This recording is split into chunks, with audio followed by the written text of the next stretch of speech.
আল্লাহ নবী যেই মাত্র পিছনে তাকায় আলীর চেহারার দিকে, কি কথা কও, আলী আর কথা বলতে পারে না। দৌড় মসজিদ থেকে আবারও বের হয়ে গেলেন। উসমান কে আলী কইছনি, কয় মাপ চাই, পারি না, এই বিষয়ে আমারে আর তোমরা রিকোয়েস্ট করো না। নবীজি আমার দিকে তাকানো মাত্রই আমি আমার কথা ভুলে যাই, ভয়ে আমি আতঙ্কিত হয়ে পড়ি, কলিজা কেঁপে উঠে। না না, এমন কথা বইল না। জাননি ফাতেমাকে সাইয়্যিদাতু নিসাই আহলিল জান্নাহ, জান্নাতের সকল মহিলাদের সরদারি নিজার উপাধি, এত সম্মানী, এত দামি ফাতেমা, আমি কোন সাহসে তার বিয়ের প্রস্তাব দেই? জাননি ফাতেমাকে রাহমাতুল লিল আলামিনের কলিজার টুকরা, কোন সাহসে আমি আলী তার বিয়ের প্রস্তাব দেই? উসমান গনি কয়, আলী ভয় পাইস না, আমার মন বলে তুই একটু সাহস করে ক বেটা, আমার মন কয় নবীজি তোর প্রস্তাব পাইলে বড় খুশি হয়ে যাবে। তৃতীয় দিনও আলীকে পাঠাইতেছেন। এইবার নবীজি মনে মনে সিদ্ধান্ত নিয়েছেন, আলী 2 দিন আসলো, কথা কইব, আমি তাকানো মাত্রই দৌড় দেয়। ঘটনা কি বলতে চায় বলে না কেন, কেনই বা আসলোই যখন বললো না কেন, ঠিক আছে আগামীকাল যদি আসে দেখবো না কইয়া যায় কেমনে।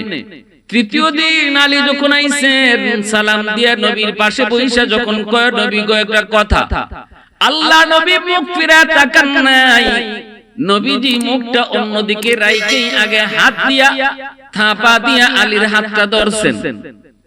আলীর হাতটা নবী থাপা দিয়া ধরছেন, দইরা নবীজি চেহারা ঘুরাইছেন। ঘুরায় নবী বলতেছেন, আলী এবার কও কি বলতে চাও?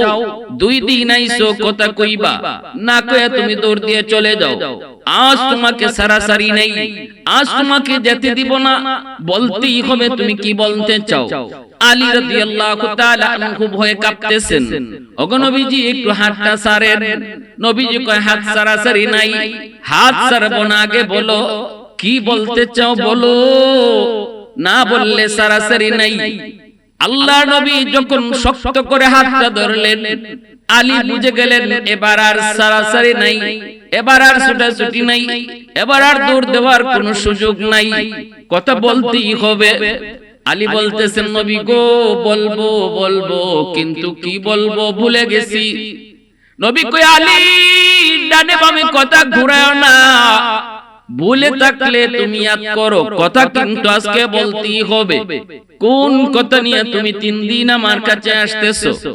নবী যখন শক্ত করে ধরলেন আর বলতেছেন কোন সারাসারি নাই, আলী বুঝে গেলেন না বইলা কোনো উপায় নাই।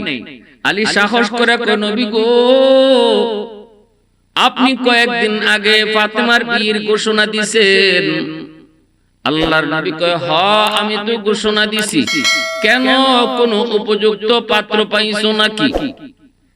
আলী মাথার নিচের দিকে দিয়া লজ্জায় তিনি কইতেছেন, নবী গো কেমনে কই, আমি নিজেই প্রস্তাব দিতেছি, আমি নিজে একজন প্রার্থী, কিন্তু কোন সাহসে কই, সাহস হয় না, ভয় পাই। আল্লাহর নবীকে যেই মাত্র মনের কথাটা শোনায় দিয়েছেন, দ্বীনের নবী, মায়ার নবী টান দিয়ে বুকে জড়ায় নিছেন। নবী বুকে জড়ায় নিয়ে কপালে চুমো খায়, কয়, আলী আয় আমার বুকে, আয় আমার বুকে আয়, আমি তো এই প্রস্তাবটার জন্যই এতদিন পর্যন্ত অপেক্ষায় রে, কারণ আসমানের মালিক তোমার সাথে আমার ফাতেমাকে বিয়ে দেওয়ার ইশারা দিয়েছে। उल्फत में तेरी वैसी ने दंदन को तूरा, उल्फत में तेरी वैसी ने दंदन को तूरा, बू बकर उमर नक्श कदम तेरा न छुरा, बू बकर उमर नक्श कदम तेरा न छुरा, आयुष्शाक नबी वाक़े असरारे मदीना, सुल्तान का सुल्तान है सुल्तान मदीना, सरकार का सरकार है सरकार मदीना, गुलजार का गुलजार है गुलजार मदीना। আল্লাহ নবী কয় আলী আয় আমার বুকে আয়। নবীজি বুকে নিলেন, কপালে চুমু খায়। এখন আল্লাহ পাকের ইশারা, আল্লাহ পাক তোমার সাথে ফাতেমাকে বিয়ে দেওয়ার ইশারা দিয়েছে। আলী আয় আয় আমার বুকে আয়। এবার হযরত আলী রাদিয়াল্লাহু তাআলা আনহু বড় খুশি হলেন, বুঝে গেলেন সাইয়্যিদাতুন নিসাই আহলিল জান্নাহ, খাতুনে জান্নাত ফাতেমা রাদিয়াল্লাহু তাআলা আনহা আমার আপনার নবীর কলিজার টুকরা মেয়ে, যার ব্যাপারে নবীজি বলেছেন ফাতেমা তু বিদআতুম মিন্নি। আল্লাহর নবী মদিনার মসজিদে তিনি ফাতেমার বিয়ে এলান করলেন। ফাতেমাকে বিয়ে দেওয়ার কথা জানানো মাত্রই সাহাবায়ে কেরামের ভিতরে অনেকেই মনে মনে প্রস্তাব দেওয়ার চিন্তা করলেন। এমনকি তারা প্রস্তাব দিলেন আবু বকর সিদ্দিক রাদিয়াল্লাহু তাআলা আনহু থেকে নিয়ে অনেক বড় বড় জলিলুল কদর সাহাবী, নবীর মেয়ে কলিজার টুকরা মেয়ে খাতুনে জান্নাত ফাতেমা রাদিয়াল্লাহু তাআলা আনহাকে বিয়ে করার প্রস্তাব নবীজির কাছে পেশ করেছেন। কিন্তু মায়ার নবী, দয়ার নবী কারো প্রস্তাব তিনি গ্রহণ করেন না। শুধু তাই নয়, অনেক বড় বড় ধনী ছেলেরা, শিল্পপতি, রাজপতি, কোটিপতি, তারাও নবীজির কাছে বিয়ের প্রস্তাব দিল। কিন্তু নবীজি কারো প্রস্তাবে রাজি হন না। আল্লাহর নবী ঘোষণা দিলেন ফাতেমাকে বিয়ে দিবেন, কিন্তু যতই প্রস্তাব আসে নবীজি কোনো প্রস্তাবে রাজি হন না। সাহাবায়ে কেরাম এবার মনে মনে ভাবতে লাগলেন, তাহলে নবী মনে হয় মনে মনে নবী কাউকে ঠিক করে রেখেছেন। আল্লাহর নবী মনে হয় মন থেকে কারো প্রস্তাব তিনি চাইতেছেন। কে সে কার জন্য নবী অপেক্ষা, কে সে কার জন্য নবী অপেক্ষা। উসমান গনি আলী রাদিয়াল্লাহু তাআলা আনহুকে বলে, আলী তুমি একটু বিয়ের প্রস্তাব দাও। এরে আলী, আমার মন বলে তুমি যদি বিয়ের প্রস্তাব দাও তাহলে নবীজি গ্রহণ করবে। আলী রাদিয়াল্লাহু তাআলা আনহু বলতেছে, উসমান আপনি এটা কেমন কথা বললেন? আমি বিয়ের প্রস্তাব দিব, এত বড় দুঃসাহস আমার? কেমন করে এটা তুমি ভাবছো? আরে আমার ঘর কই, বাড়ি কই, খাই কই, ঘুমাই কই জানোনি? জানোনি আমি তো আল্লাহর নবীর ঘরেই থাকি, নবীর ঘরেই খাই। নবীজি আমাকে ছোট থেকে পালতেছেন। আল্লাহর নবী রহমতের নবীর সম্পর্কে আলী হলেন চাচাতো ভাই। নবীজির আপন চাচা আবু তালিব, আবু তালিবের সন্তান হলেন আলী রাদিয়াল্লাহু তাআলা আনহু। আল্লাহর নবীকে ছোটবেলা লালন পালন করেছেন নবীর চাচা আবু তালিব। আর আবু তালিবের সন্তান হযরত আলী রাদিয়াল্লাহু তাআলা আনহু। ইনি ছোটবেলায় আবু তালিব মারা গেলেন। বাবা মারা যাওয়ার পর নবীজি আলীর দায়িত্ব নিজে নিলেন। চাচা নবীকে পালছেন, এবার আলীকে নবী পালতেছেন। ছোট থেকে মায়া করে করে বড় করলেন। নবীর ঘরেই থাকেন, নবীর ঘরেই খান। হাত খরচের জন্য যদি কিছু টাকা পয়সার প্রয়োজন হয় তাও তিনি নবীর কাছ থেকেই চেয়ে নেন। আলী রাদিয়াল্লাহু তাআলা আনহু বলতেছে, উসমান এটা কেমনে সম্ভব? এটা কিভাবে সম্ভব? কোন সাহসে আমি বিয়ের প্রস্তাব দিব?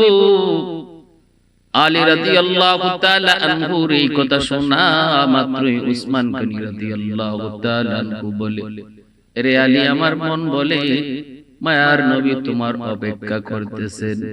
আমার মন বলে তুমি যদি বিয়ের প্রস্তাব দাও আল্লাহর নবী তোমার বিয়ের প্রস্তাব গ্রহণ করবে। একটু সাহস করে যাও, যা তুমি বিয়ের প্রস্তাবটা দাও।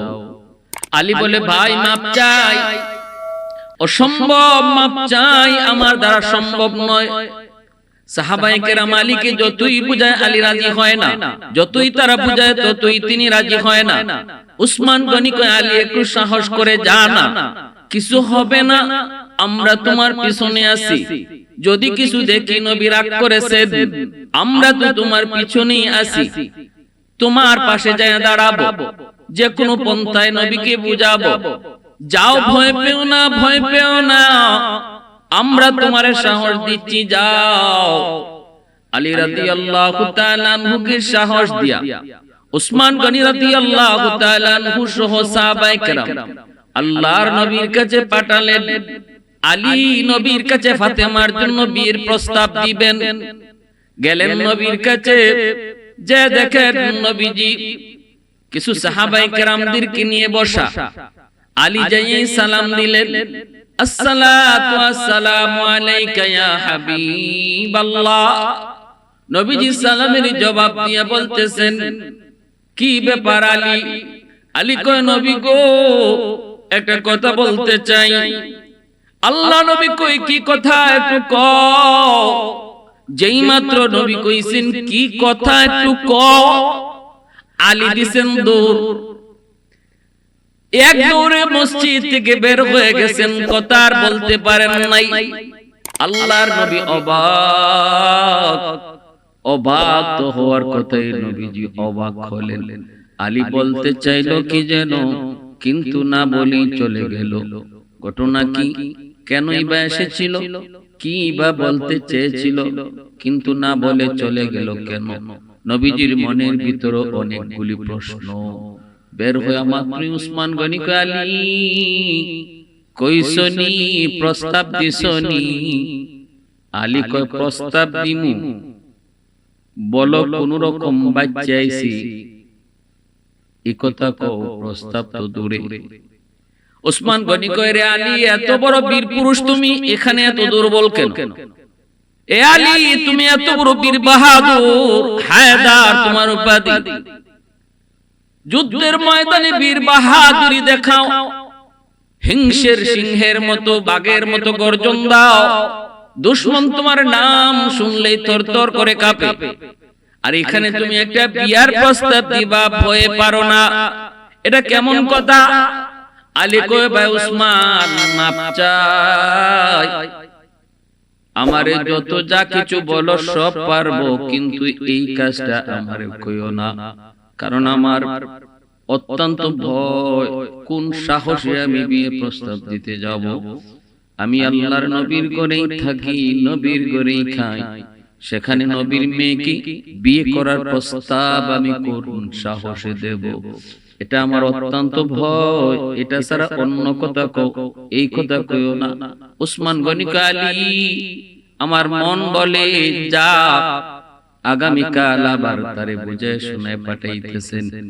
আলী আবারও কয় তোমরা আমার পিছে থাকবানি, নবী যদি আমাকে ধমক দেন অথবা গোসা করেন তোমরা আমার পিছনে থাকবানি। সাহাবায়ে কেরাম কয় হ, টেনশন তুমি করবা না, কোনো ভয় নাই, কোনো টেনশন নাই, আমরা তোমার পিছনে আছি।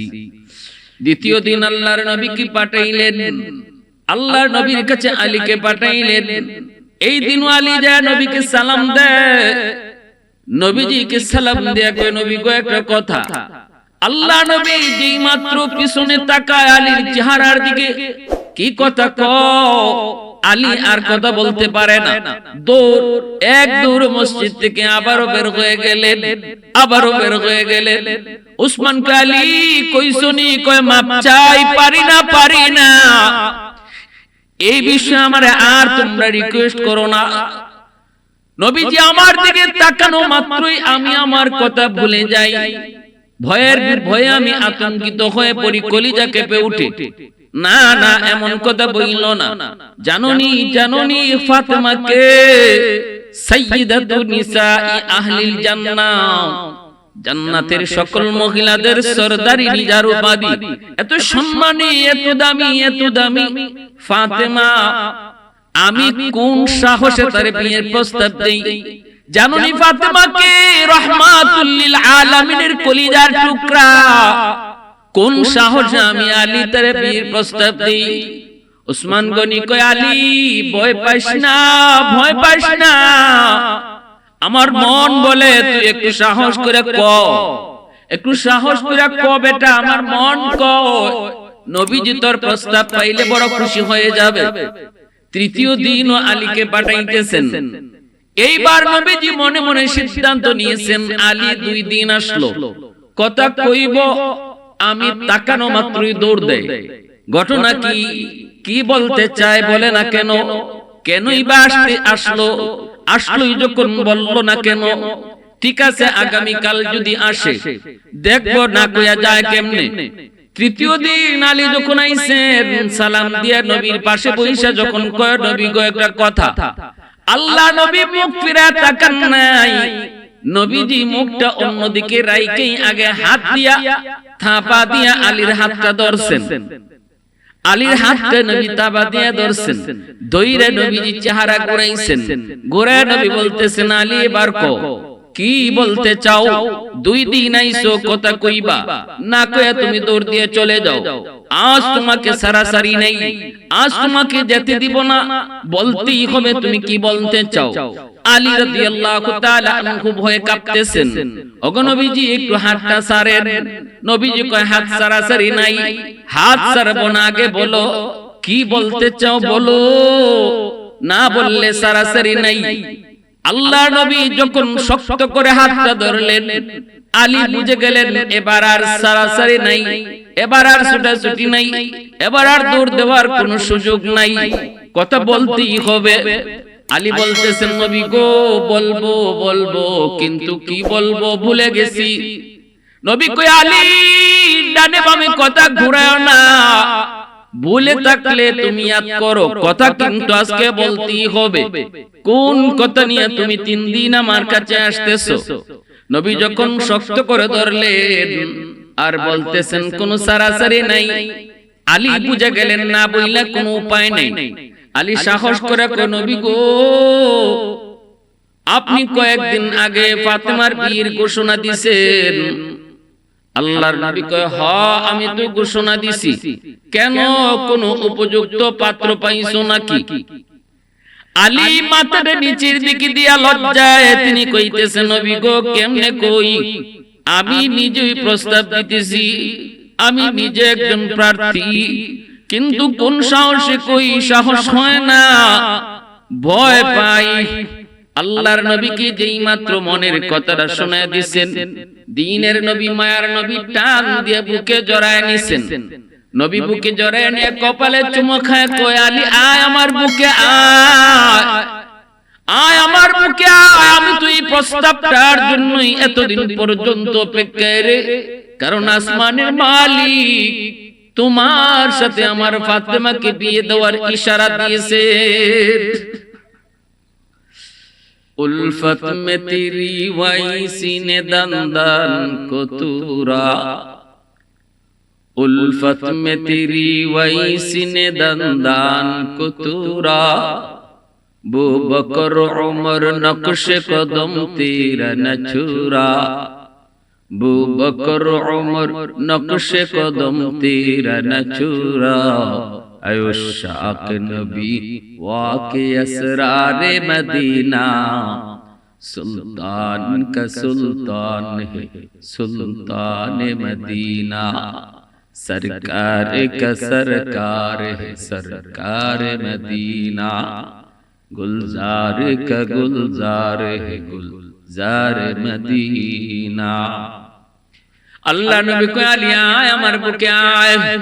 নবীজি বুকে নিলেন, কপালে চুমু খায়, এখন আল্লাহ পাকের ইশারা, আল্লাহ পাক তোমার সাথে ফাতেমাকে বিয়ে দেওয়ার ইশারা দিয়েছে। আলী আয় আয় আমার বুকে আয়। এবার হযরত আলী রাদিয়াল্লাহু তাআলা আনহু বড় খুশি হলেন, বুঝে গেলেন আলী আমার মেয়ে ফাতেমাকে বিয়ে তো করবা, কিন্তু মোহর আসেনি। মোহর কি দিবা? মোহর তো লাগবে, কারণ একজন নারীর জন্য বিয়ের সময় মোহর এটা নারীর হক, নারীর পাওনা। পুরুষের জন্য মোহর দেওয়া ওয়াজিব।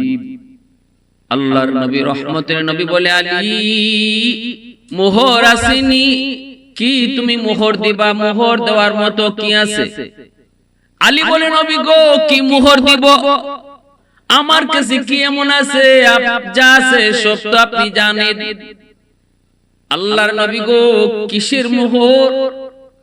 এই না আপনার ঘর থেকে খেয়ে বের হইলাম, রাতে যে আপনার ঘরেই ঘুমাবো, আপনার ঘরেই খাই, আপনার ঘরেই ঘুমাই, হাত খরচের পয়সা লাগলো আপনার কাছে চেয়ে নেই, আমি আবার মোহর দিব কোথা থেকে? নবীজি বলে, আলী এই কথা কইয়া লাভ নাই, মোহর তো লাগবেই। আল্লাহ পাক বলেছেন, ওয়া আতুন নিসা সাদকাতিহিন্না নিহলা, খুশি খুশি তোমরা নারীদেরকে মোহর দাও। আল্লাহ পাক রব্বুল আলামিনের আদেশ, এজন্য মোহর দেওয়া ওয়াজিব। বিয়ের ক্ষেত্রে মোহর ধার্য করা ওয়াজিব, দেওয়াই লাগবে, এটা না দেওয়ার কোনো সুযোগ নাই। শরীয়তের বিধান হলো, মোহর যদি কোনো পুরুষ কোনো নারীকে না দেয়, শুধুমাত্র কাগজে লেখা রাখে, আর ওই অবস্থায় সে মোহর না দিয়ে যদি মারা যায়, কিয়ামতের ময়দানে একজন বিবি একজন স্ত্রী সবার আগে আল্লাহর আদালতে স্বামীর বিরুদ্ধে মোহরের মামলা দিবে। মোহরের মামলা এটা বান্দার হক, এটাকে হকুল ইবাদ বলে। হকুল ইবাদ বড় খতরনাক, বড় সঙ্গীন। আল্লাহর হক আল্লাহ চাইলে মাফ করে দিবে, কিন্তু বান্দার হক আল্লাহ কখনো মাফ দিবে না। স্ত্রীর মামলা যদি স্বামীর উপরে থাকে, স্বামীর মামলা যদি স্ত্রীর উপরে থাকে, সন্তানের উপরে যদি বাপ-মার মামলা থাকে, ভাইয়ের উপরে যদি ভাইয়ের মামলা থাকে, ভাইয়ের উপরে যদি বোনের মামলা থাকে, যদি বোনে মামলা দেয়, আল্লাহ আমার ভাই আমাকে সম্পদ দেয় নাই, আব্বার রেখে দেওয়া সম্পদ, যেই সম্পদ তুমি ধার্য করেছো, আল্লাহ পাক নিজে ওয়ারাসত বন্টন করেছেন। কে কতটুকু অংশ পাবে বাবা মারা যাওয়ার পর, ভাই কতটুকু, বোন কতটুকু, বন্টন করেছেন মালিক। দুনিয়ার কোন মেম্বার নয়, কোন চেয়ারম্যান নয়, কোন এমপি নয়, আহকামুল হাকিমিন মালিক, সকল জাহানের মালিক আমার আপনার মালিক, তিনি এই বন্টনটা করেছেন। অতএব যদি এই বন্টন কেউ কাউকে না দেয়, ভাই যদি ভাইকে কম দেয়, ভাই যদি বোনকে না দেয়, আল্লাহ কর্তৃক যে পাওনা, সেই পাওনা যদি কেউ কাউকে না দেয় রে যুবক, এটা হকুল ইবাদের ভিতরে গণ্য, বান্দার হক নষ্ট করার মধ্যে শামিল। কিয়ামতের ময়দানে আল্লাহ পাক রব্বুল আলামিন সাফ সাফ জানিয়ে দিবে, বান্দা এক ওয়াক্ত নামাজ তোর কাজা হয়েছে, আমি আল্লাহ তোরে maaf করে দিলাম। একটা রোজা তোর কাজা হয়েছে, যা আমি আল্লাহ তোরে maaf করে দিলাম। কিন্তু তুই যে তোর ভাইয়ের হক মারছু, তুই যে তোর বোনের হক নষ্ট করেছো, তুই যে তোর স্ত্রীর মোহর দেও নাই, এই বিষয়টা কিন্তু আমি আল্লাহ কিছু জানি না। আজ তারা আমার আদালতে মামলা করেছে, এই মামলার রায় তুমি আগে পাও, তারপরে তুমি তোমার নামাজ রোজা হজ যাকাত লইয়া জান্নাতে যাও। নতুবা তোমার জীবনের নামাজ, তোমার জীবনের রোজা, তোমার জীবনের হজ, তোমার জীবনের যাবতীয় আমল এক জায়গায় আটক থাকবে। মানুষের যা হক নষ্ট করেছো সবগুলি হক, এই হকের বদলা তোমার নেকি তাদেরকে দেওয়ার পর যা থাকবে তখন তোমার আমল হিসাব করা হবে।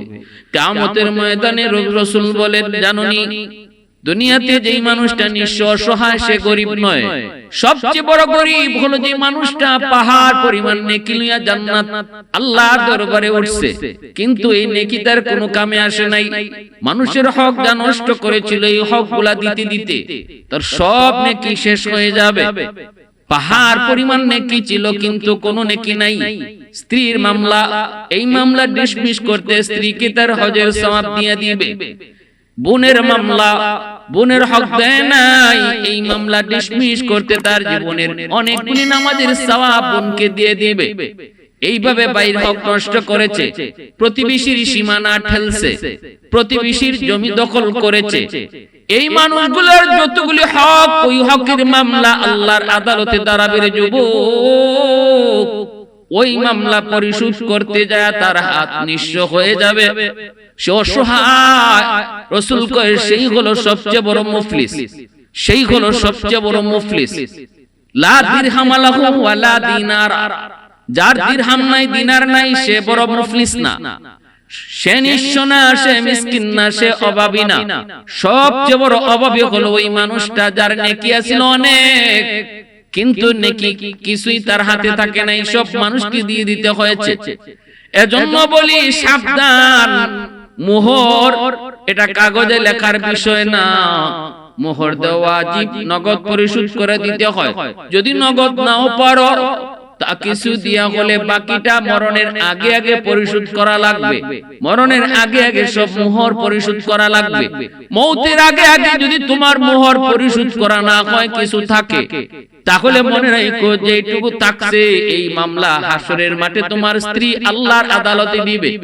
এত মায়া, এত মহব্বত, যে স্ত্রীর জন্য যেই ভালোবাসা, এই ভালোবাসা কিছুই হাসরের মাঠে থাকবে না রে যুবক।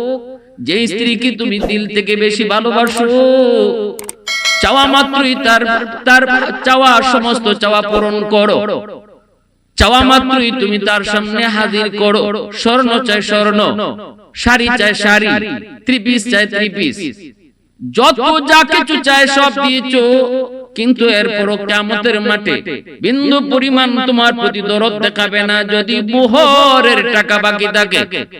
আর যদি স্ত্রীর উপরে তুমি কষ্টদায়ক কোনো আচরণ করো, স্ত্রীকে যদি মারধর করো, স্ত্রীর সাথে যদি খারাপ আচরণ করো, বিবির সাথে যদি তুমি খেয়ানত করো, যদি তার এই মানসিক টর্চারিং করো, এটাও তার হক নষ্ট করা।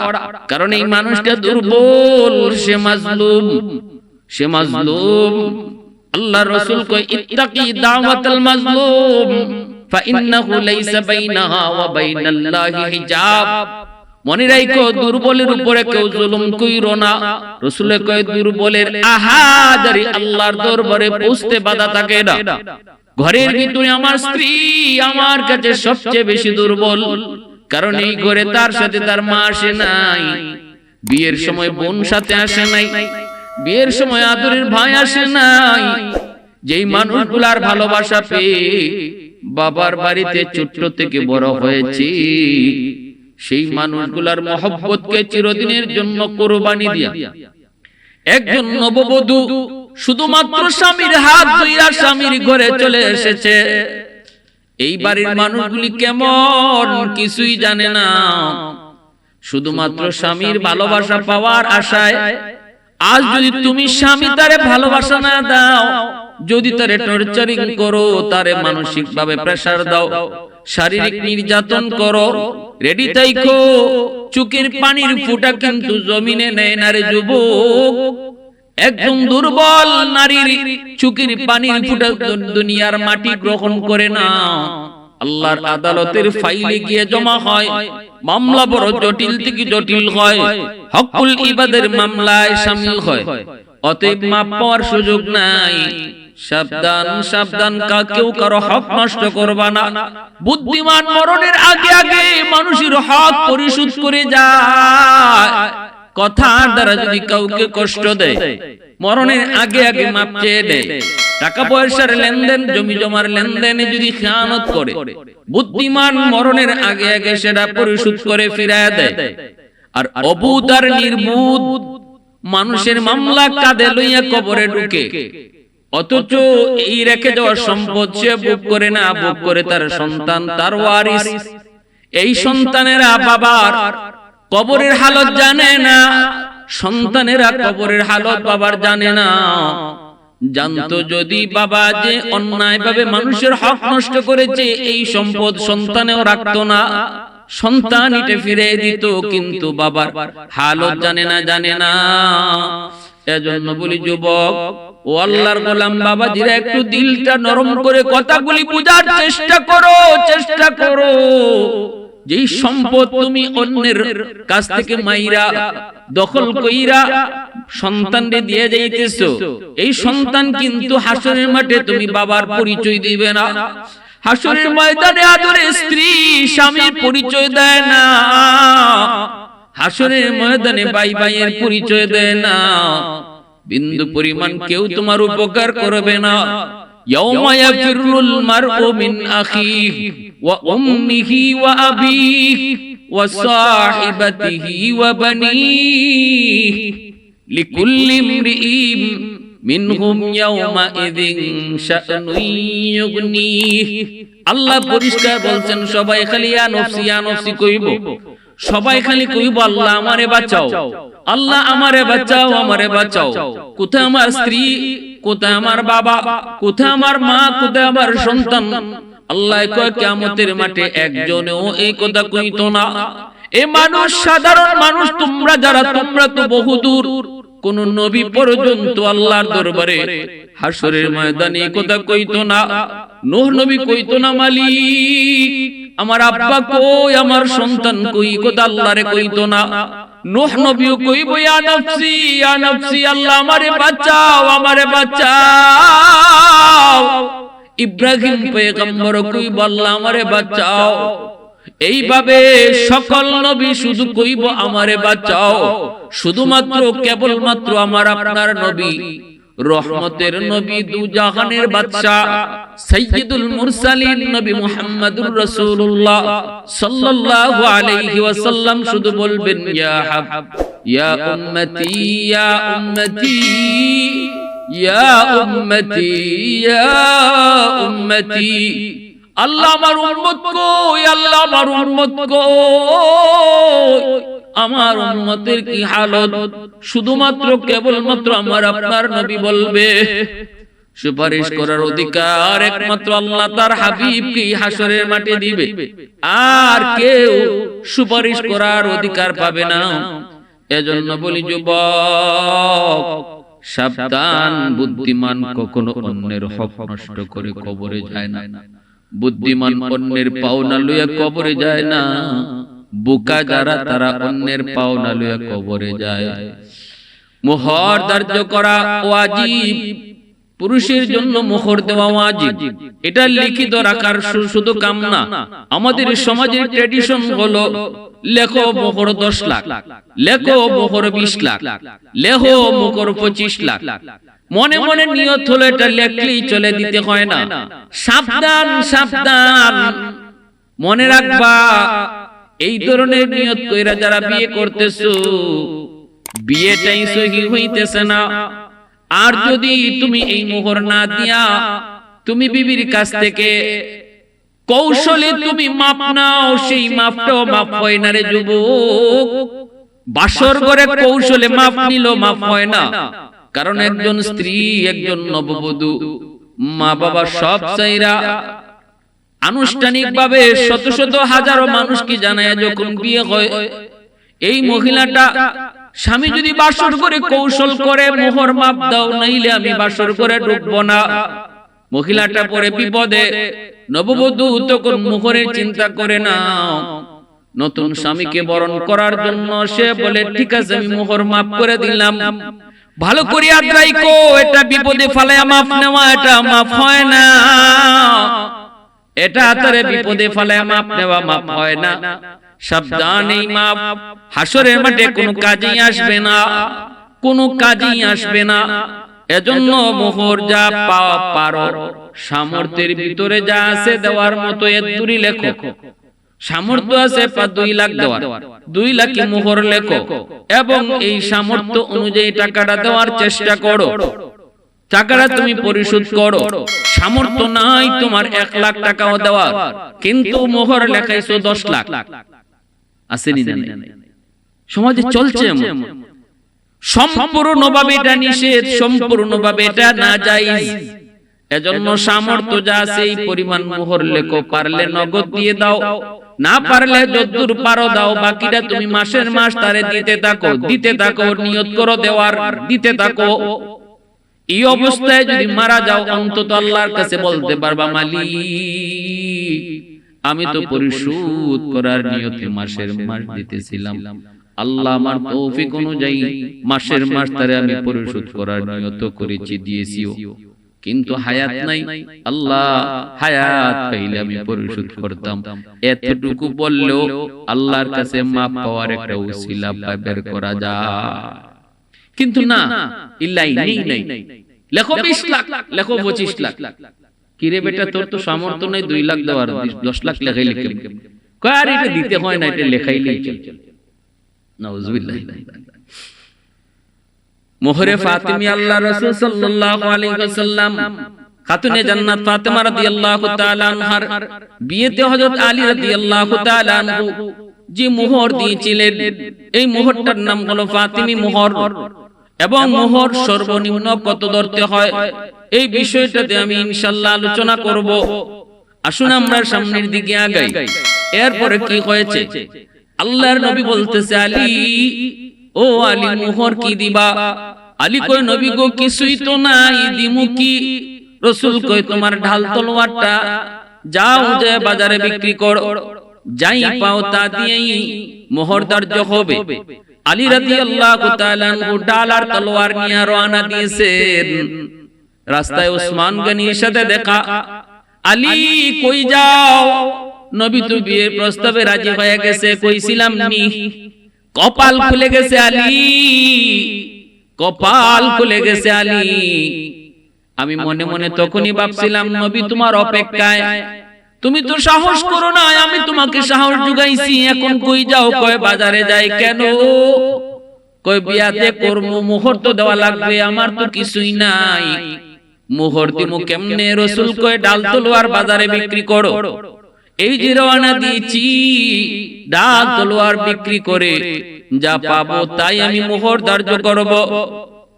আলী রাদিয়াল্লাহু তাআলা আনহু তখন বলতেছে, রে আলী, উসমান গনি বলতেছে, আলী এই ঢাল আর তলোয়ার আমার কাছে বিক্রি করো।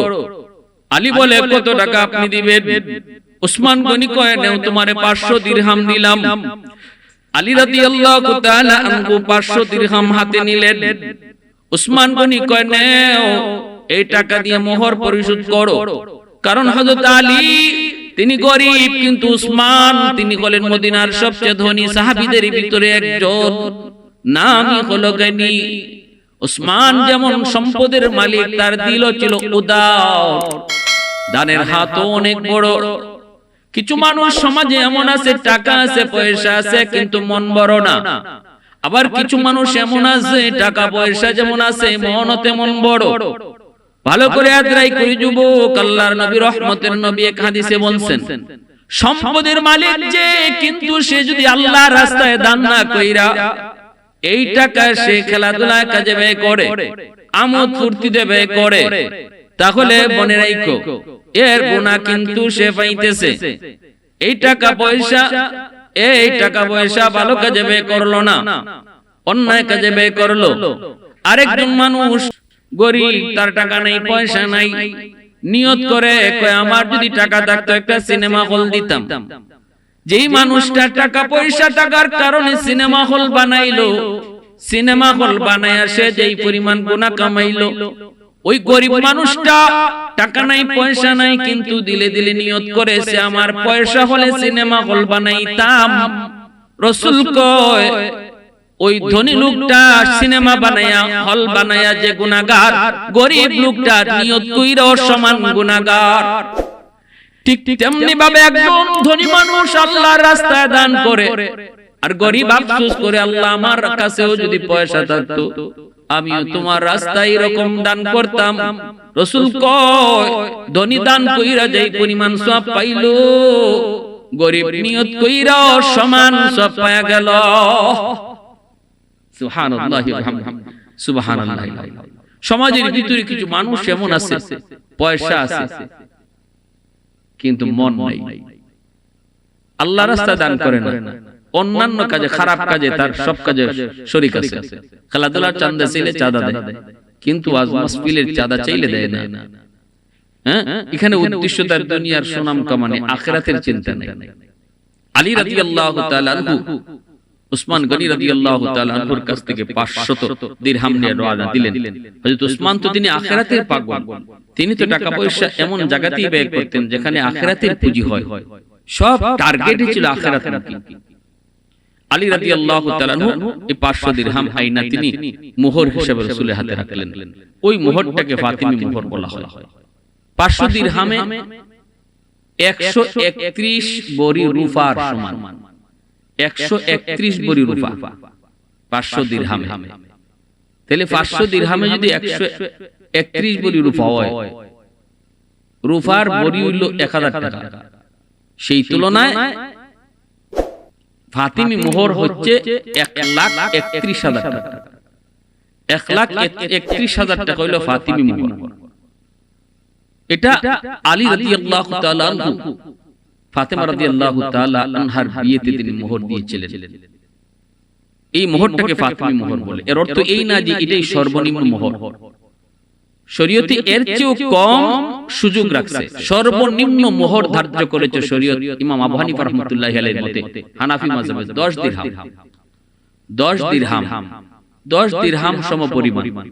1 দিরহাম 10 দিরহামে এরকম ভাবে 2 বড়ি রূপার সমান হয়। তো এরকম কেউ যদি 10 দিরহাম, বর্তমানে দিরহাম আর রূপার হিসাবটা আমার পরিষ্কার ক্লিয়ার জানা নাই, এই 10 দিরহাম সমপরিমাণ টাকা, এটা হলো সর্বনিম্ন মোহর। সর্বনিম্ন মোহর। তো প্রিয় হাজিরিন, এই সর্বনিম্ন মোহরটা দেওয়াই লাগবে, এর চেয়ে কম দেওয়া যাবে না। এর চেয়ে কম দেওয়ার কোনো সুযোগ নেই। সর্বনিম্ন মোহর হলো 10 দিরহাম। আলী রাদিয়াল্লাহু তাআলা আনহু যে মোহরটা ধার্য করেছিলেন, যে মোহরটা দিয়েছিলেন, এই মোহরটা হলো ফাতিমি মোহর। যেটা আমরা বললাম ফাতিমি মোহর হলো আলী রাদিয়াল্লাহু তাআলা আনহু এবং ফাতেমা রাদিয়াল্লাহু তাআলা আনহার বিয়েতে যেই পরিমাণ মোহর ধার্য হয়েছিল। প্রিয় হাজির, 10 দিরহাম পরিমাণ বর্তমানে হলো 3.25 বড়ি খাঁটি রূপা। 3.25 বড়ি খাঁটি রূপা 10 দিরহামের সমপরিমাণ মূল্য। তো 3.25 বড়ি খাঁটি রূপার যে দাম, এই পরিমাণ দাম হলো, এই পরিমাণ টাকা সর্বনিম্ন মোহর ধরতে হবে, এর চেয়ে কম ধরা যাবে না। 3.25 বড়ি খাঁটি রূপার সমান দাম।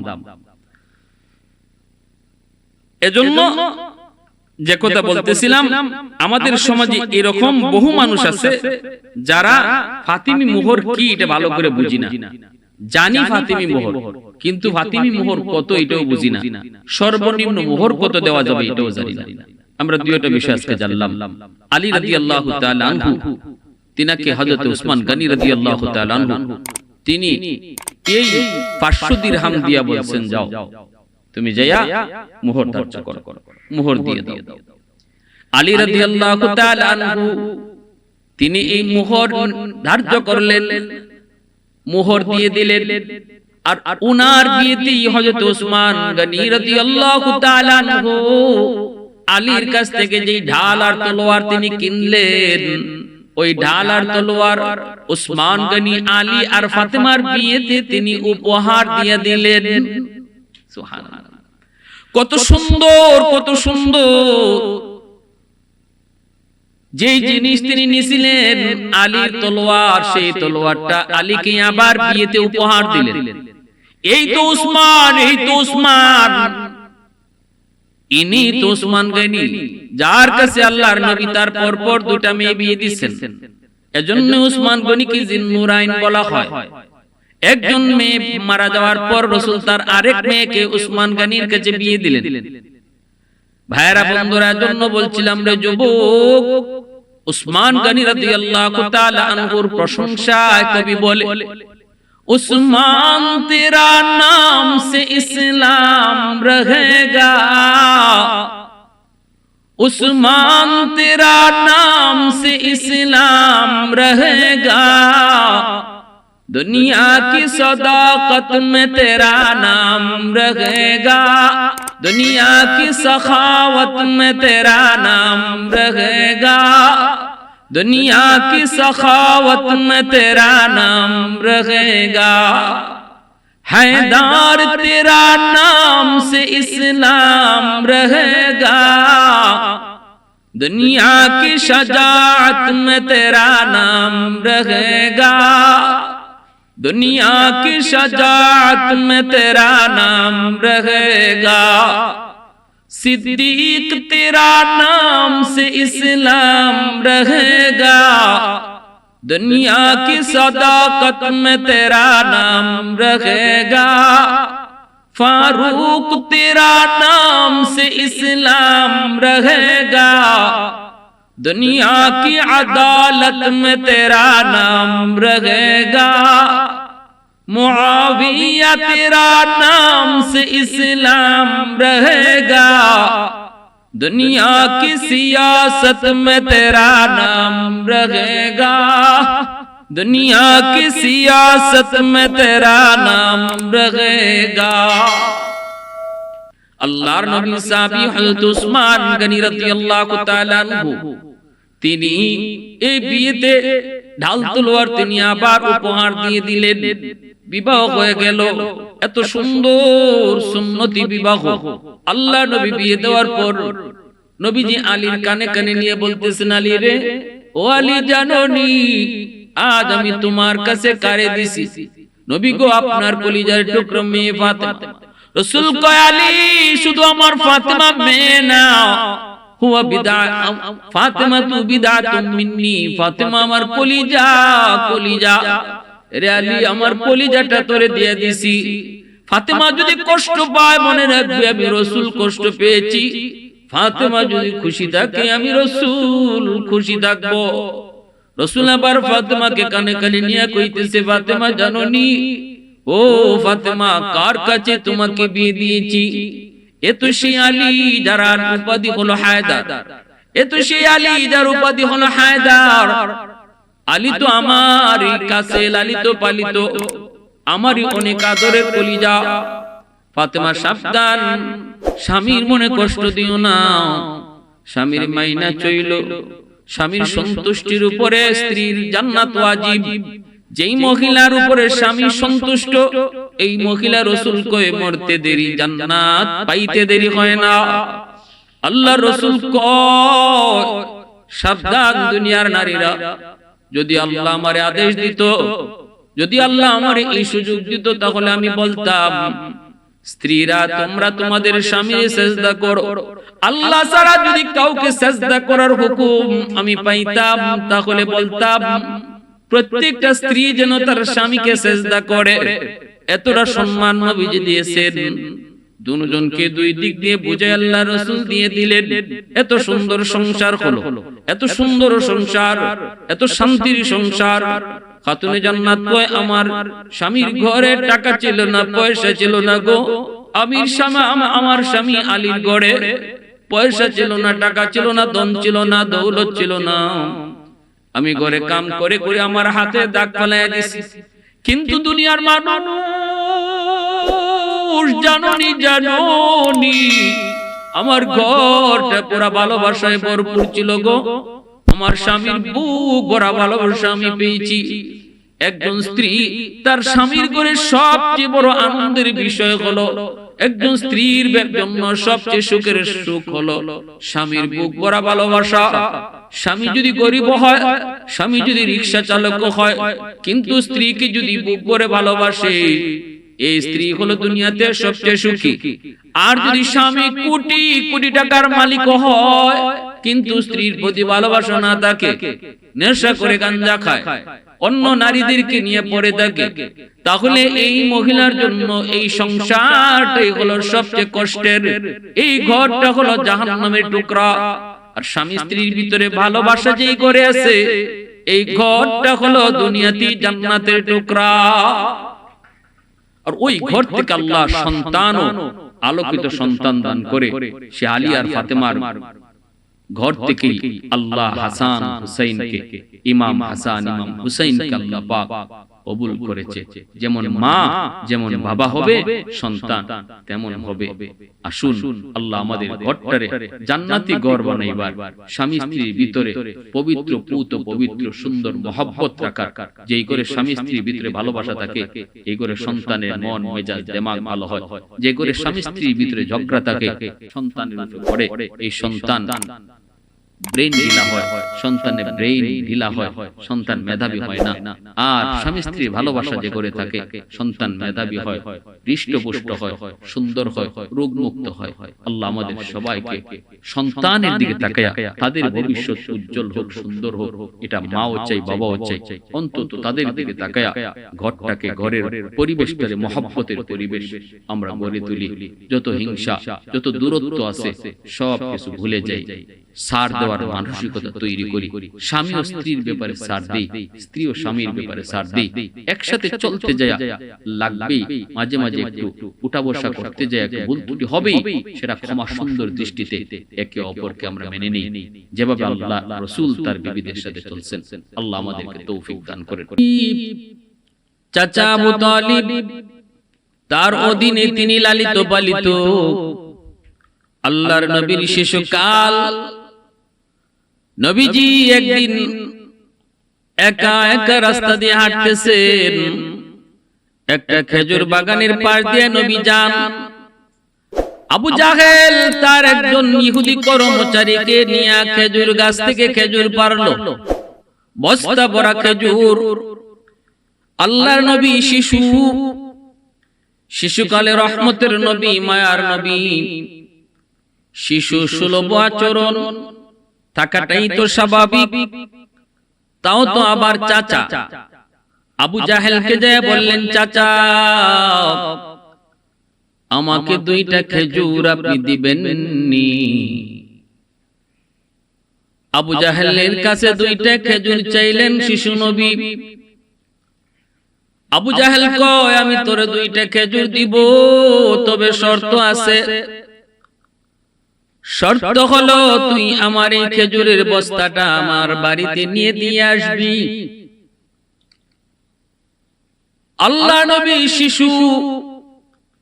এই শিশুর মাথায় এই খেজুরের বস্তাটা উঠায় দিল। রহমতের নবীও রাজি হয়ে গেলেন। কত বড় নিষ্ঠুর, কত বড় পাষাণ! তারা বড় শক্তিশালী, তারা নিতে পারত, কিন্তু নবীর মাথায় এই খেজুরের বস্তাটা উঠায় দিল। আল্লাহর নবী খেজুরের বস্তা মাথায় নিয়ে যাইতেছেন 2টা খেজুর পাওয়ার লোভে, 2টা খেজুর পাওয়ার আশায়। পিছনে পিছনে আবু জাহেল যায়, পিছনে পিছনে সেই ইহুদি কর্মচারীটাও যায়। নবীজি আবু জাহেলের বাড়িতে নিয়ে খেজুরের বস্তাটা রাখলেন। এরপরে নবী বলতেছেন, চাচা দেন আমার খেজুর দেন। আবু জাহেল নবীকে একটা খেজুর দিল। রহমতের নবী বলতেছেন, চাচা আপনি না বললেন আমাকে 2টা খেজুর দিবেন, একটা কেন দিতেছেন? নবীজি কথা বলা মাত্রই আবু জাহেল নবীকে গায়ে যদ্দুর শক্তি আছিল, এদ্দুর শক্তি ব্যয় করে নবীজির পবিত্র গাল মুবারকের মধ্যে একটা কষায় চোর বসায় দিল। নবীজির গালে একটা চোর মারলো, আঘাত করলো। রহমতের নবী, মায়ার নবী, দয়ার নবী কিছুই বলেন না। নবীজি চুপ হয়ে আছেন। আল্লাহর নবীজি দাঁড়ায় আছেন, বলতেছেন, চাচা আপনি আমাকে মারলেন কেন? আমি তো অন্যায় কিছু বলি নাই। ঠিক আছে, ঠিক আছে, আমার 2টা খেজুর লাগবে না। এই বলে নবীজি একটু মাত্র আসা শুরু করলেন। আবু জাহেল পাশে দাঁড়ায় আছে কর্মচারী, খেজুরের বস্তাটা খুললো, খুইলা দেখে আল্লাহু আকবার, বস্তা ভরা খেজুর। এ যুবক একটু তুমি কও না, একটু শোনাও। দোস্তরে মারবে আর দোস্ত তাকায় তাকায় দেখবে, হয় না। আল্লাহ পাকের অ্যাকশন শুরু হয়ে গেল। বস্তার মুখটা কইলা দেখে বস্তা ভরা খেজুর মুহূর্তের ভিতরে সবগুলি ছোট ছোট পাথর হয়ে গেছে। ইহুদি ডাক দিয়া কয়, মালিক দৌড়ে আসো, তাড়াতাড়ি দেখো তোমার খেজুরের বস্তার খেজুরগুলি সব পাথর হয়ে গেছে, সব পাথর হয়ে গেছে। আবু জাহেল এই দৃশ্য দেখা আল্লাহর নবীর উপরে আরো রাগান্বিত হলো। এই ছোট্ট বালক মুহাম্মদের কারণে আমার বস্তা খেজুরের বস্তার খেজুরগুলি পাথর হয়ে গেছে। নবীজির কাছে দৌড়ে যায়, আবার থামায়া দিছে, মুহাম্মদ দাঁড়া, তুই এত বড় জাদুকর, আগে জানি না, তুই জাদু কইরা আমার খেজুরগুলিরে পাথর বানায় দিছো। আল্লাহর নবী ছোট বালক, নবী কিছুই বুঝেন না, বুঝার কোথাও না। রহমতের নবী কয়, চাচা বিশ্বাস করেন আমি কোনো জাদুকর নই, আমি জাদুবিদ্যা শিখি নাই, কার কাছ থেকে জাদু শিখবো? আমি তো পড়ালেখাই করি নাই, কারো কাছে শিক্ষা করার জন্য কোথাও যাইও নাই। চাচা আপনি ভুল বলতেছেন, আমি জাদুকর নই। এই কথা বইলা মায়ার নবীরে আরো একটা চর মারলো। নবীজি এবারও কোনো জবাব দেন না। নবীজি আরো বলতেছেন, চাচা আপনি আমাকে মারলে খুশি হন, আপনার হাতে কি ব্যথা পান না? আপনি কি হাতে ব্যথা পান না? মনে হয় হাতে ব্যথা পাইছেন চাচা গো, আমি তো অন্যায় কিছু করি নাই, আমি এমনটা কিছুই করি নাই। এই বইলা রহমতের নবী মন খারাপ করে নবীজি বাড়ির দিকে চলে আসতেছেন।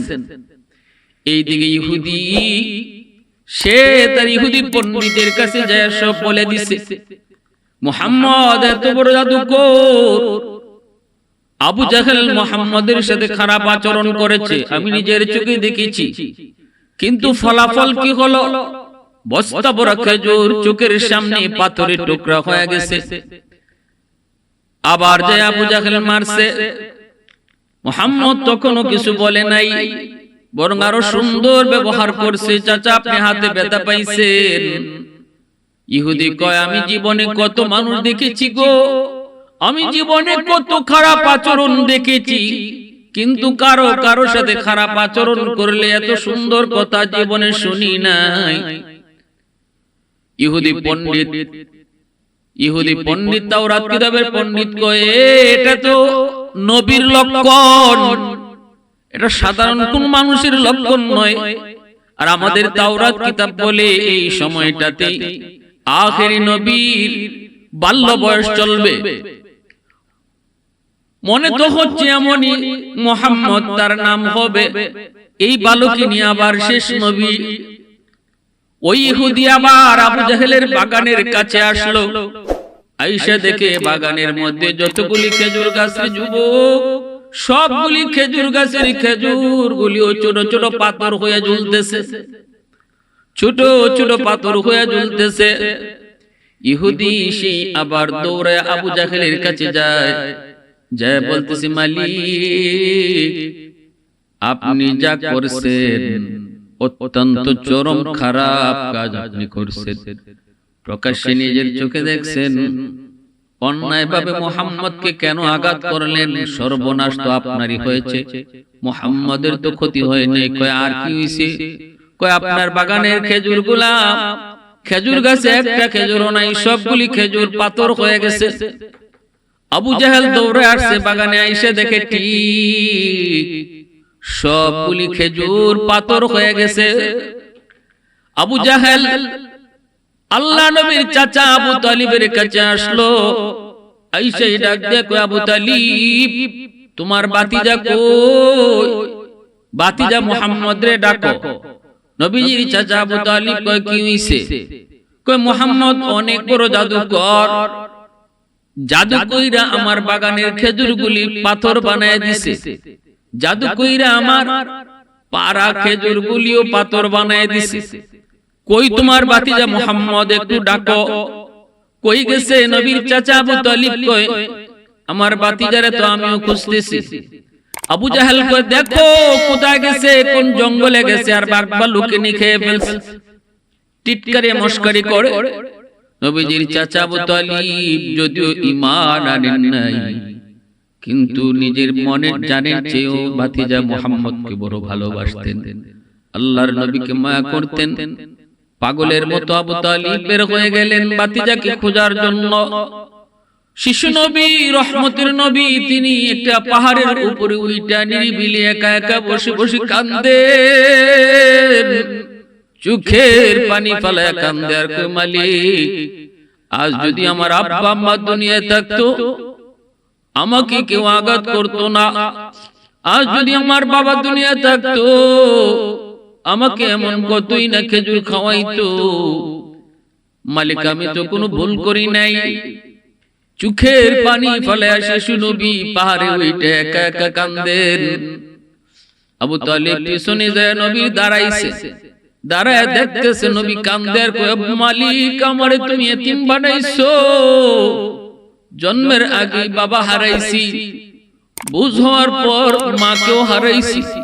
দুনিয়াতে কত সন্তান আব্বাকে আব্বা কয়ে ডাকে, দুনিয়াতে কত সন্তান চোখের সামনে আমার মাকে মা কয়ে ডাকে।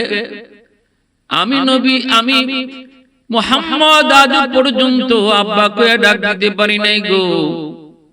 বাবা ডাকের ভিতরে কত মজা আমি জানি না, আব্বু ডাকের ভিতরে কত মজা আমি বুঝি না। সাথে সাথে নবীর চাচা আবু তালিব আমার নবী, মায়ার নবীকে বুকে জড়ায়া ধরে কান্দে আর কয়, ভাতিজা কান্দিস না, আয় ভাতিজা আমার বুকে আয়। চাচা, যতদিন আছি তোর সাথে খারাপ ব্যবহার করার সাহস কারো নাই, আয় আমি আবু জাহেলকে জিজ্ঞেস করব, আয় ভাতিজা আমার কোলে আয়। মায়ার নবী শিশু নবীরে কোলে উঠাইয়া আবু তালিব বাড়িতে নিয়ে আসলেন। রহমতের নবী, মায়ার নবী বসে আছেন বাড়িতে একা একা। নবীর চাচা আবু তালিব আবু জাহেলের কাছে গেলেন। মজলিসের মধ্যে যাইয়া আবু জাহেলকে ডাক দিয়া কয়, রে আবু জাহেল, তুই আমার ভাতিজারে কেন মারলি? একটু ক। তখন আবু জাহেলের নাম ছিল আবুল হাকাম। কেন তুই আমার ভাতিজারে মারছো? আমার ভাতিজা কি তোর সাথে কোনো খারাপ আচরণ করেছে? তোর কোনো ক্ষতি করেছে? ভাতিজা কি তোর সাথে কোনো অন্যায় আচরণ করেছে? দুইটা খেজুর চাইছে, মন চাইলে তুই দিবি, নাইলে দিবি না। ছোট মানুষ চাইতেই পারে, ছোট মানুষ চাইতেই পারে, মন চাইলে দিবি। তোর দয়া হলে তুই দিবি, নাইলে দিবি না। মারলি কেন আমার ভাতিজারে? চোখ থেকে পানি কেন ঝরাইলি? মনে রাখিস, আমার এই ভাতিজা মুহাম্মদ সাধারণ কোনো বালক নয়, আমার ভাতিজা জাদুকর নয়, কিন্তু তার চোখের পানি পিতা যায় না রে আবু জাহেল। এই চোখের পানিতে তোর সকল সবকিছু জলে পুরো ছাই হবে। এই বইলা নবীর চাচা আবু তালিব আবু জাহেলের কাছ থেকে চলে আসলেন। আবু জাহেল তাকায় তাকায় শুধু দেখলো, তাকায় তাকায় শুধু দেখলো আল্লাহর নবী, রহমতের নবী, মায়ার নবী, দয়ার নবীকে আবু জাহেল আঘাত করে শুধু একবার নয় গো, বারবার আঘাত করেছে। রহমতের নবীকে এমন আঘাত করেছে, আল্লাহ নবী কালেমার দাওয়াত দেওয়ার সময় আবু জাহেলের কাছে যখন দাওয়াত দেন, আবু জাহেল নবীর মাথার মধ্যে আঘাত করে রক্ত ঝরায় দিয়েছে। নবীজি রক্ত মাখা মাথা লয়া যখন নবীজি ঘরে আসলেন, আম্মাদান খাদিজাতুল কুবরা রাদিয়াল্লাহু তাআলা আনহা নবীজির মাথার রক্তগুলি মুছতেছেন, চোখের পানি দরদর করে পড়ে আর বলেন, মালিক, আজ আমার স্বামীর বুঝে কেউ নাই।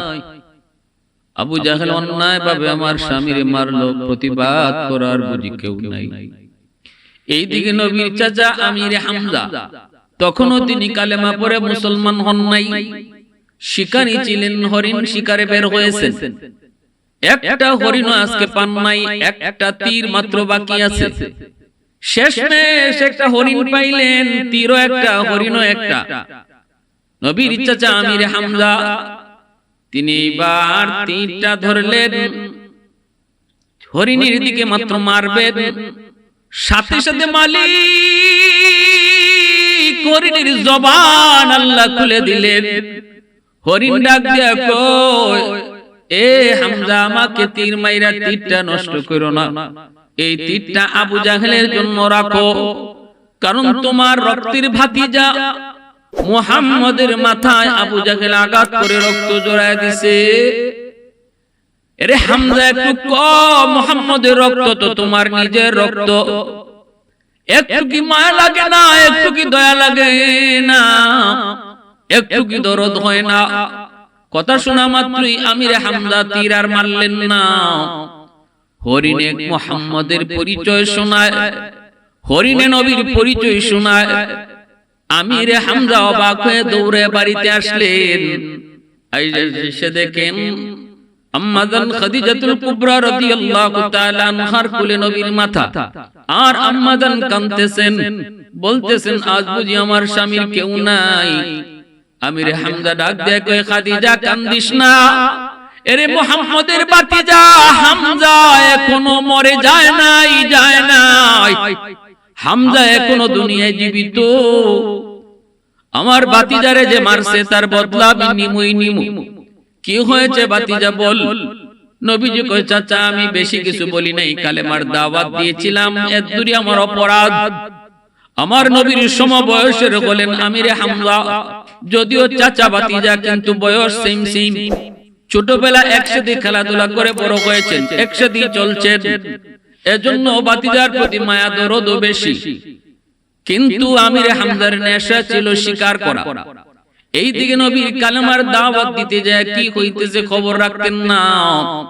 জঙ্গলের হরিণ যখন আমিরে হামজারে পাঠায়, আর বুঝতে বাকি রইল না আমার ভাতিজা সাধারণ কোনো মানুষ নয়, আল্লাহর পয়গম্বর। আমিরে হামজা তলোয়ারটা নিয়ে আবু জাহেলের বাড়িতে গেলেন। যে দেখেন আবু জাহেল রঙ্গমঞ্চ তৈরি করেছে, বন্ধুদেরকে নিয়ে বসা, আর শুধু বলতেছে মুহাম্মদের মাথা ফাটাই আইছি, হাসি তামাশা করে। ঢুকতেই আমিরে হামজা একটা হুঙ্কার দিলেন, এ আবু জাহেল থাম থাম, রঙ্গ করা প্রয়োজন নাই, তুই আমার ভাতিজারে কেন মারছো? এরে তুই কি জানোস না এটা কার ভাতিজা? তুই কি জানোস না মুহাম্মদের রক্ত আমার রক্ত? আর তুই কি আমি হামজারে চিনোস না? ভালো কইরেই তুই চিনোস, কেন মারছো তাড়াতাড়ি কো। আবু জাহেল কয়, হামজা একটু ঠান্ডা হও, শান্ত হও, একটু তোমারে বুঝায় কই। কিন্তু নবীর চাচা আমির হামজা কয়, শান্ত হওয়ার সময় নাই, দ্রুত বল, দ্রুত বল, কেন মারছো? আবু জাহেল কয়, বাপ দাদার ধর্ম সাইরা নতুন ধর্মের দাওয়াত দেয়, কি করব একটু কও। সাথে সাথে আমির হামজা তলোয়ার দিয়ে আবু জাহেলের মাথার মধ্যে ঠাস করে বসায়া দিলেন। যেইভাবে নবীর মাথায় মারছে এইভাবে আমির হামজা আবু জাহেলের মাথায় মারলেন। ফিনকি দিয়ে রক্ত বের হয়। সাথী সঙ্গীরা আবু জাহেলের চেলা চামুন্ডরা দাঁড়ায় গেছে হামজারে ধরবে। এমনি আবু জাহেল ডাক দিয়ে কয়, থাম, তোরা কেউ উঠবি না, হামজার গায়ে কেউ টাচ করবি না, কারণ হামজারে তোরা না চিনলো আমি ভালো করে চিনি। আগুন যদ্দূর আছে অদ্দূরই থাকতে দে, বাড়াবি না। হামজার গায়ে টাচ কইরা আগুন তোরা বাড়াইস না, আমি বিষয়টা বুঝতেছি। এ হামজা একটু ঠান্ডা হো ভাই, একটু শান্ত হো।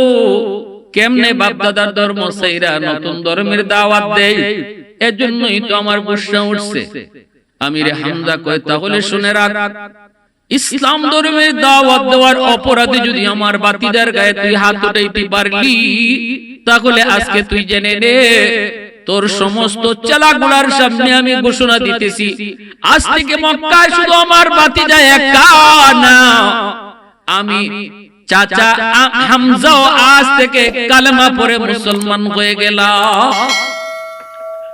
वहदत की हिफाजत नहीं बेकुवत बाजो, वहदत की हिफाजत नहीं बेकुवत बाजो, आती नहीं कुछ कामी हाकले खुदा दा, ऐ मर्द खुदा तुझको कुवत नहीं हासिल, जा बैठ किसी गार में अल्लाह को कर याद, जा बैठ किसी गार में अल्लाह को कर याद।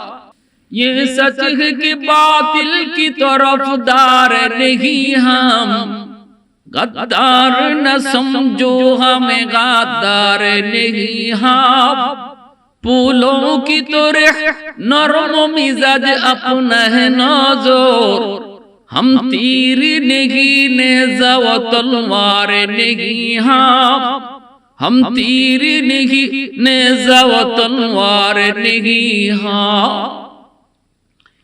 এই আবু জাহেল আমার রাসূলকে একবার দুইবার না অসংখ্যবার আঘাত করেছে। বদরের যুদ্ধে আল্লাহ পাক অত্যন্ত কলঙ্কিতভাবে অপমানিতভাবে আল্লাহ বদরের যুদ্ধে আবু জাহেলকে আল্লাহ খতম করছে, তাও ছোট দুইটা বালকের হাতে, কোন বীর বাহাদুর সাহাবীর হাতে না। আল্লাহ বুঝাইয়ে দিয়েছে যত বড় বাহাদুর তুমি হও, যত বড় অহংকারী হও, অহংকার যত বেশি হবে পরিণতিটা অত্যন্ত লজ্জিত এবং লজ্জাজনক হবে। আবু জাহেলের পরিণতিটাও অত্যন্ত লজ্জাজনক অপমানিত মরণ হয়েছিল, মাথারে দ্বিখণ্ডিত করা হয়েছিল বদরে। আব্দুল্লাহ ইবনে মাসউদ রাদিয়াল্লাহু তাআলা আবু জাহেলের কল্লারে দ্বিখণ্ডিত কইরা রাসূলের সামনে নিয়ে কল্লা হাজির করেছিলেন, আর রাসূল বলেছিলেন হাদা রাসু আদুবি ওয়া আদুবিল্লাহ, এটা মানুষের কল্লা না, এটা আল্লাহ এবং তার রাসূলের দুশমনের কল্লা। বুখারী শরীফ জিলদ সানি কিতাবুল মাগাজির মধ্যে এই আবু জাহেলের হত্যার ঘটনা ইমাম বুখারী আনছেন। ছোট দুই বালক মুআজ আর মুআওয়াজের হাতে আল্লাহ পাক এই নাফরমানকে আল্লাহ খতম করছে। রাসূলকে শিশুকাল থেকে নিয়ে একদম রাসূলের নবুয়ত কালীন পর্যন্ত রাসূলের পদে পদে রাসূলের কষ্ট দিয়েছে, রাসূলের কষ্ট দিয়েছে। আল্লাহ এর উত্তম বদলা নিছেন। আল্লাহ আমাদের সবাইকে রাসূলের আদর্শ মতো চলার তৌফিক আল্লাহ দান করুন। আল্লাহ পাক